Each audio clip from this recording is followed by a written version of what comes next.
2 pertanyaan, 3 pertanyaan.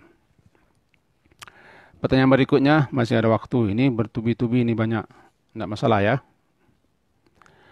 Ah, ini tentangan basmalah, istiftah, kemudian tentangan Sayyidina. Apakah Sayyidina juga perlu dibaca ini? Guru saya, Assalamualaikum, Waalaikumsalam. Guru saya mengajarkan salawat pakai Sayyidina. Tapi ketika saya lihat dalam kitab ini berarti hebat orang nih. Saya lihat dalam kitab kitab Mahalli, di kita juga ada ada ada Al-Mahalli. Juga dalam kitab I'anah juga ada kitab I'anah. Persi baru dan persi lama juga ada. Persi kuning, persi putih juga ada nih. Lihat di belakang. Ada. Dan kitab-kitab di kita paling kaya dengan mazhab Syafi'i ini. Kita orang nuduh saya mazhab Syafi'i, memang kitab Syafi'i itu dari awal sampai akhir rasa-rasanya lengkap. Mari kita jawab ini. Katanya di sini guru saya mengajarkan salawat pakai Sayyidina, tapi ketika saya lihat dalam kitab Al-Mahalli, Ainah, tidak ada kata Sayyidina dalam salat itu. Jadi mana yang benar, Abi? Mohon dijelaskan. Sayyidina itu kan Sayyid, Sayyadah. Sayyid itu panggilan kepada orang yang dimuliakan, yang dihormati, pemimpin, tokoh, orang yang punya keistimewaan. Maka orang yang pemimpin, orang punya kedudukan, orang terpandang, orang yang dihormati, orang yang baik dalam satu masyarakat, termasuk tokohnya biasa dipanggil Sayyid. Sayyid.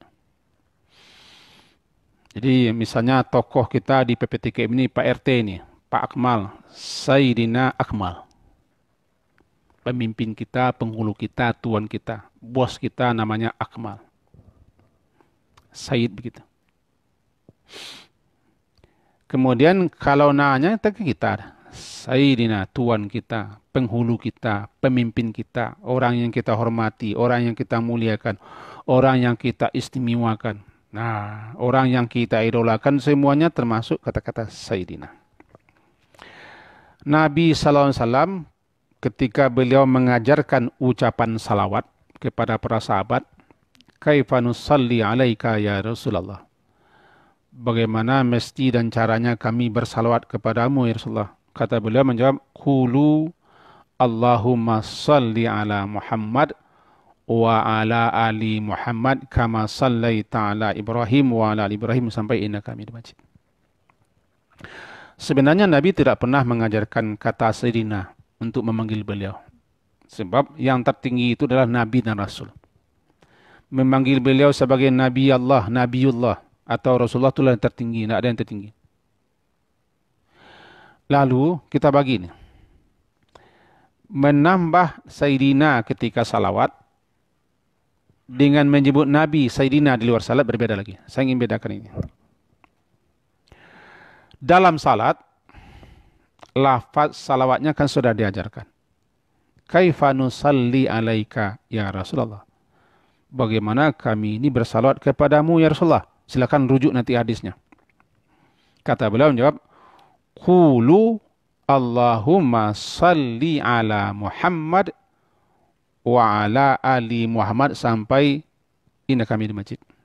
Berarti beliau mengajarkan ucapan salawat dalam salat tidak pakai Sayyidina. Kemudian kalau begitu bolehkah kita tambah ucapan Sayyidina? Ditanya, apa alasannya? Kan tidak wajar, tidak bagus. Tidak beradab kita menyebut Muhammad saja. Sedangkan orang lain sudah kita panggil tuan, uda, ambo, ketua, bos, pemimpin. Ini Nabi. Masa langsung saja membaca nama beliau Muhammad, tidak wajar. Sehingga perlu kita beri beliau itu gelar penghormatan Sayyidina Muhammad. Kalau itu pertanyaannya, di luar salawat silahkan, di luar salat silahkan, tapi dalam salat jangan. Karena kita tidak diizinkan menambah bacaan salawat. Kalau boleh, tentu azan juga harus pakai itu. Asyhadu an la ilaha illallah, asyhadu an la ilaha illallah, asyhadu anna sayyidina Muhammad Rasulullah. Kenapa tidak dipakai? Kan Nabi Muhammad juga. Itu kan azan, tidak boleh tambah. Apa beda dengan salawat? Nanti ketika itu menyebut asyhadu an la ilaha, Assalamualaikum ayuhan nabi wa rahmatullahi wa barakatuh. Assalamualaikum wa ala ibadillahi salihin. Asyhadu an la ilaha illallah, asyhadu anna Muhammad. Berarti kita harus baca asyhadu anna sayyidina Muhammad. Kenapa tidak ditambah? Tiba di salawat saya tambah Muhammad. Di sini sudah benturan.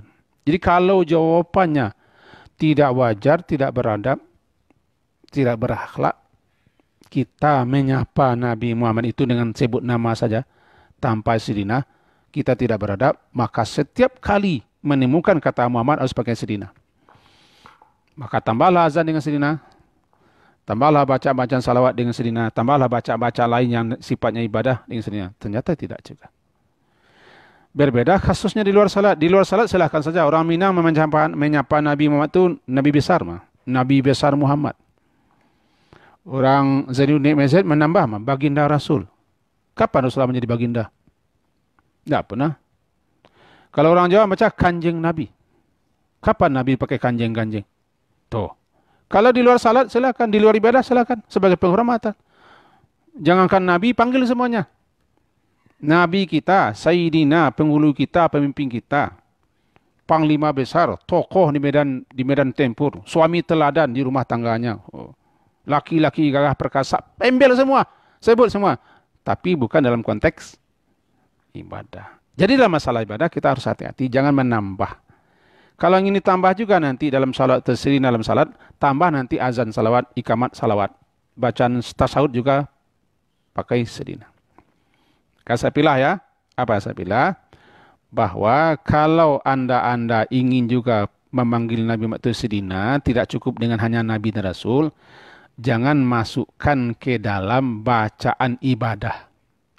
Karena bacaan ibadah itu sudah ada, tidak tambah, tidak dikurangi, pas. Di luar salat silakan.